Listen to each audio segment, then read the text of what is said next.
શહેરમાં ઓવરબ્રિજ પાસે એક અત્યંત આઘાતના અને ચેતવણી કિસ્સો પ્રકાશમાં આવ્યો છે કે 18 વર્ષની કિશોરના ખિસ્સામાં રાખેલા મોબાઈલ ફોન અચાનક બ્લાસ્ટ થતાં તેનું ઘટનાસ્થળે જ કરુણ મોત નીપજ્યું છે. આ અકસ્માતના પગલે સ્થાનિક વિસ્તારમાં ખમસાર મચી જતી જે મોબાઈલ ફોનનો ઉપયોગ કરતા નાગરિકો માટે ઘટના એક લાલબત્તી સમાન સાબિત થઈ છે.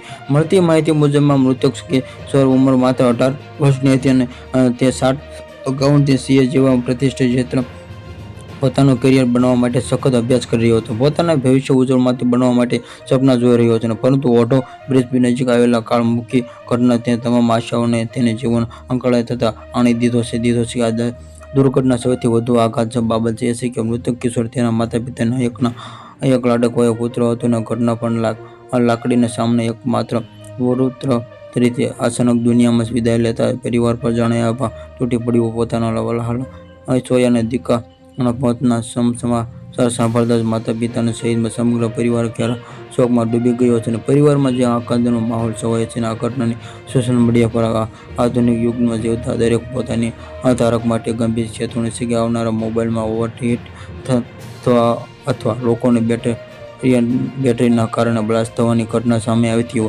છે. પરંતુ આ કિસ્સાને સાબિત કર્યું છે કે ખિસ્સામાં રાખેલા ફોનમાં કેટલો જીવલેણ નીવડી શકે છે અને તંત્ર નિરીક્ષણ દ્વારા લોકોને અપીલ કરવામાં આવી રહી છે કે જે ફોનને વધુ પડતો ચાર્જ ન કરવો અને ગરમથી થતી સપાટીઓથી રાખવો, જેથી આવી મોટી હોનારત બચી શકાય. Subscribe my channel, like, share.